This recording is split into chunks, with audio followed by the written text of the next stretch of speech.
Welcome back to the second video in the series where we're taking our brand new MR-04 and getting it ready to race. In this video, let's take a look at the front end and see what we need to do there. Right, so the front end of this MR-04, what are we dealing with this time around? Obviously the MR-04 now comes with effectively the kingpin flip already done that we would normally otherwise do to the MR-03, so we're not going to need to do anything there, but we will disassemble it quickly and just take a quick look and make sure everything's working nice and freely. We'll pop a bit of grease in on these knuckles just to help with the damping, and we might slide a pair of springs in there just to soften it up a little as it feels quite stiff. So we've removed the springs and we're just going to take a look at how these are working. Now, as you can see, there is a tiny bit of binding there. I mean, it's not masses, but perhaps that's something that we can just look at. Okay, on the other side, like very similar. So I'm wondering perhaps it could just be the tops of these metal balls just catching on the edge of there, so there might be a burr or something perhaps on those that we could look at. Slop wise, all looks pretty good at the moment, certainly a lot less than was in the MR-03, which is good. We still got quite a bit of play there, but unfortunately I don't think there's going to be a lot that we can do about that. So yeah, I think probably the first thing to do is just take a quick look at these. Okay, so just looking at these pivot balls, they've actually been very nicely made, and it's quite hard to tell but from the camera, but you might just be able to catch the light on it there. It has actually got an internal chamfer on that edge, which is nicely done by Kyosho.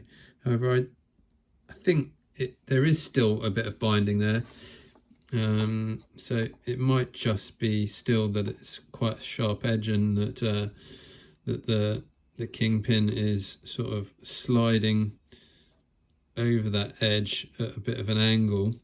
Unfortunately, the kingpins now are plastic versus the old ones, which were effectively steel. So that is always going to be a bit more of an issue with two dissimilar materials. I guess option would be to replace these for metal, which I will probably do anyway. But other than that, probably the grease that we'll put on there is just about all we can do. I might see if I can have a bit of a play around with this and just see if there's anything that I can do just to soften those edges. Okay then, so I've had a good look through this front end. Can't really see too many issues with any of it. The play in this top ball is pretty good. Now, if there was more play in there, I would say put some grease in there, but actually, well, maybe some very light grease would be okay. I don't want to restrict it too much. So either some very light grease, or I might even just put a drop of dry lubricant in. There's certainly no binding from any of these parts, so that is good. The kingpins and the pivot balls down the bottom here, I have tried to go around and take off any sharp edges that may cause any binding, but realistically I don't think I've made much difference. I think really the issue is these kingpins being plastic.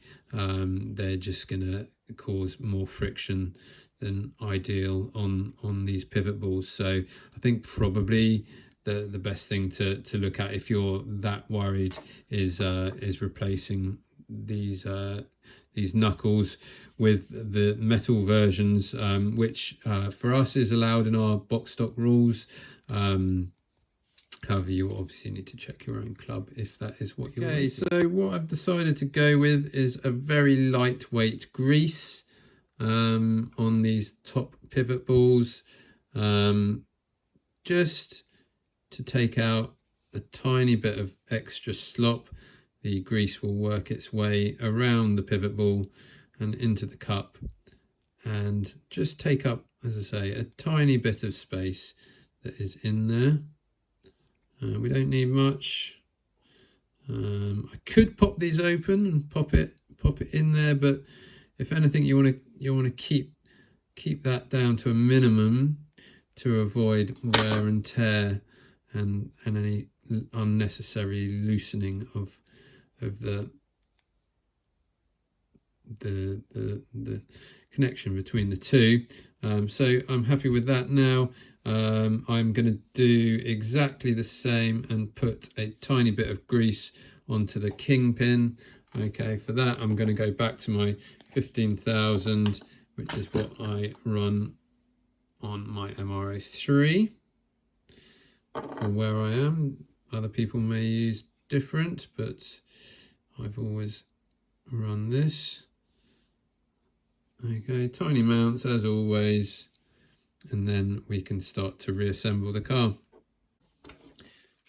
Okay, so the front end is now back together and feeling pretty good. There's a nice lot of damping going on, so we will see how that goes and whether we need to lighten anything up. We've got minimal slop there. I could probably just go a hair tighter on that hinge pin. And it's just a matter of making sure everything is as good as we can get it.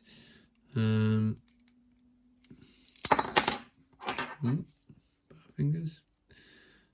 There is the normal slop that we get from these plastics.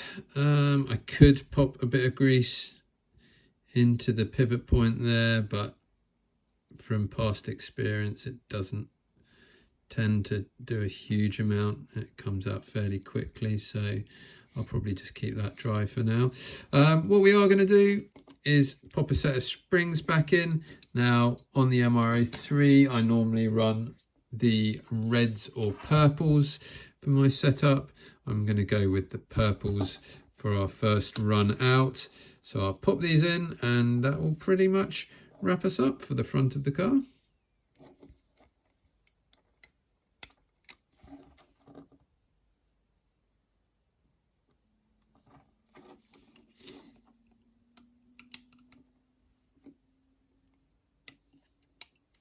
There we go, springs in. Still feels quite stiff, but I think the thing to do is get it back out on the track and see how it's feeling. So there we have it. That is just about all of our sort of pre-race checks that we need to do on the chassis. Next thing we need to do is get the transponder wired up. Okay, to start this process of wiring our Easy Laps transponder into the car, we're going to need to do a bit of disassembly. You can plug these transponders into this top port.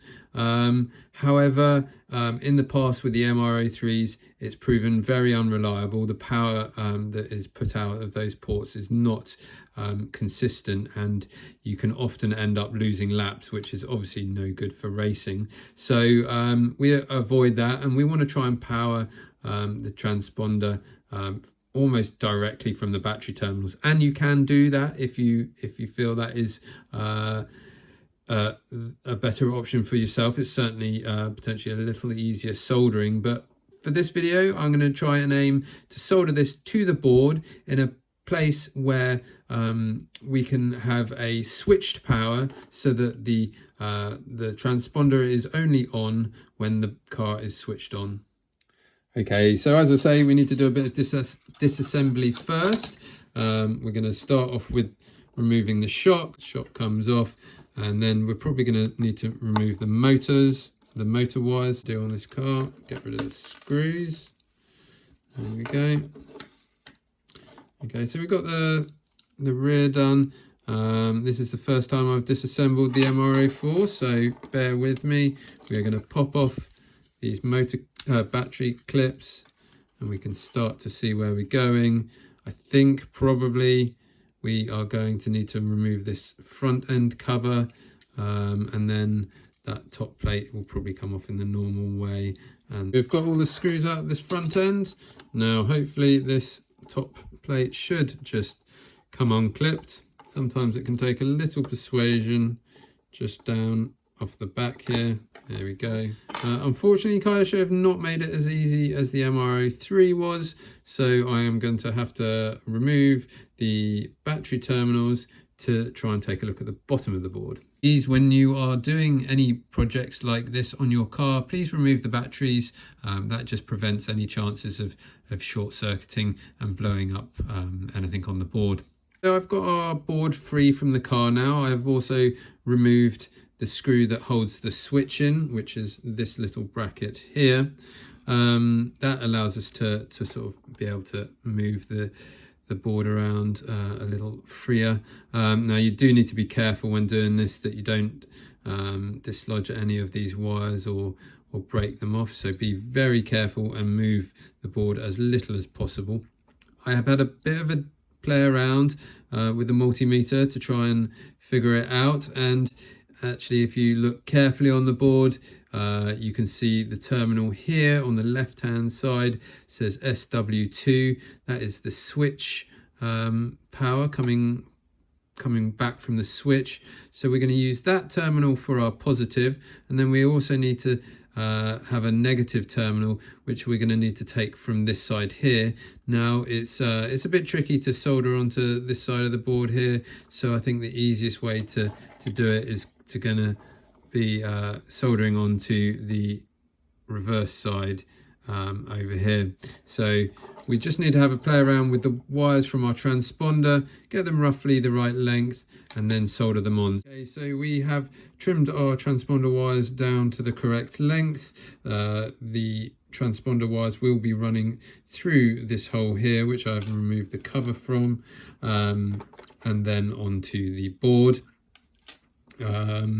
These plugs, should anyone need a replacement, are a JST 1.25mm 2-pin, so you can order those off eBay quite easily. So while we just wait for the soldering iron to warm up, if you found this video helpful or any of my other videos, please subscribe to the channel. There is a button in the bottom right hand corner of your screen. Currently I only have 2% of my viewers following, so please subscribe, and it would really help hopefully bring more content like this to you in the future.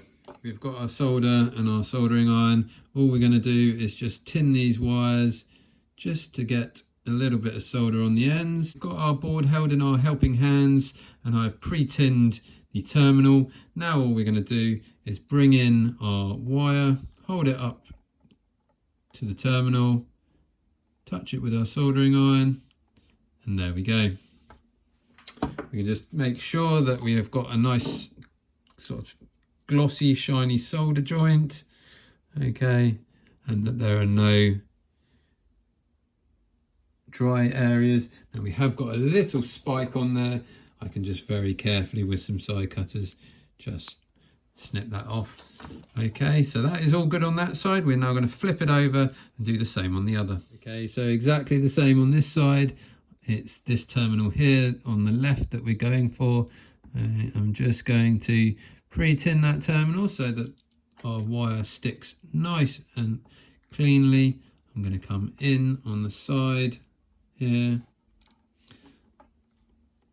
Okay, it's just going to require a little bit of setup. It pays just to get things set up so that when it comes to doing the solder joint itself, it is nice and quick. And there we go. Simple touch of the soldering iron. Oh, let's try again. There we go. And then we are on there. Again, just check over that it is not dry and that it has made full contact, but I am very happy with that. Okay, so now we've got it all soldered up and tested. We can get the battery terminals back on and start to get this thing rebuilt. So the little cover plate that's going to go back on here, all I've done is just snip the little tab off the end, and then that can get back reinstalled, allowing for the cables to pass through. So that's nice and simple.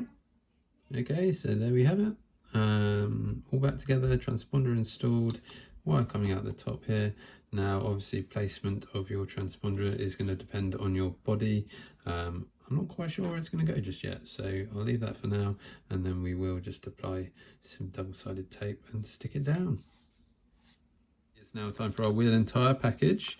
I'm going to be using these wheels here. These are the RCRacing machine carbon wheels. I'm going to be running a wide 2 on the rear and a narrow 2 on the front. I sort of play around on the front depending on the tracks, and then tyre wise I will be going for the Kyosho radial rears in a 20 on the back, obviously a 12mm, and the low height slicks 8.5mm in a 30° on the front. So when you get your tyres, your Kyosho tyres, you'll get 2 in a little clear bag and 2 separately in the pink bag. Those are left and right handed. Now don't worry if you get them mixed up. They are stamped very nicely on the back. You can just see there, this says 20L, so that is a 20° left hand tyre, and then the other pair say 20R on the rim there. So obviously the right hand tyre, so we're obviously be using a pair of each. We want to make sure that they go on the rim the correct way. You'll see a small groove in the back there that corresponds to the groove on the back side of the wheel. Okay, so we're going to take these tyres onto the rims. This RCRacing tyre tool is handy in more than one way. It quite cleverly gives you a little guide here just to cut your tyre tape to exactly the right diameter, which is a nice little touch. So there we go, we've cut our tyre tape that can now be installed onto our wheels. Now I do just try and make sure that I keep it nice and flush on the front face of the wheel. The idea to do this a couple of days before you race. It just gives time for the adhesive to go off and adhere to the tyre nicely. Use a bit of friction heat to get it to really stick down to the rim. Okay, so we have now got our wheel on our tool. I'm going to pop the cone on the top there, and then all I'm going to use again is a little IPA, okay, just to lubricate the inside of the tyre, or you can do it even on the cone itself, it doesn't make much difference. And then making sure that we've got it the correct way up. This with the Kyosho tyres, obviously Kyosho facing forwards and the lip facing downwards. We are simply going to slide it over the cone and onto the wheel, making sure everything is seated. And then we're going to leave that for the IPA to evaporate. As I say, make sure you do this a day or two before, so before you race, just to make sure the IPA is fully evaporated and everything is stuck. You can even leave them somewhere slightly warmer on the top of a radiator, just to help with that. Make sure that this back edge of the tyre is seated on the lip. I like to just give the tyre a little roll around in my fingers, just to help loosen any tension that may have built up. Hopefully the tyre tool relieves that, but you can see it there, it's just started to free itself up and move out a little further. Okay, so once you're happy it's seated all nicely and even, we can leave that, as I say, to dry and evaporate away, and it'll be good to race in a day or two. So there you have it, all 4 tyres installed. Now it It is worth just spending a little time, especially on the rears, just to make sure everything is all seated really nicely and that the tyres are on nice and evenly. You don't want any sort of lips or bumps or anything like that that is going to affect the balance of the wheel. Fronts I'd sometimes do true down just a hair further. The rears I leave alone, and then right before going out I will give them a quick wipe of IPA just to make sure that they're nice and clean. Okay, so there we go, wheels and tyres installed and all good. I think we're just about there now with the chassis prep. So join me in the next video when we will take a look at our John Marina body and get that all finished up and installed and hopefully get this car out on the track. So if you have found this video helpful, please subscribe to the channel. I think I only have about 2% of my viewers subscribed so far, so it would really help me out. Otherwise, stay tuned and I'll see you in the next one.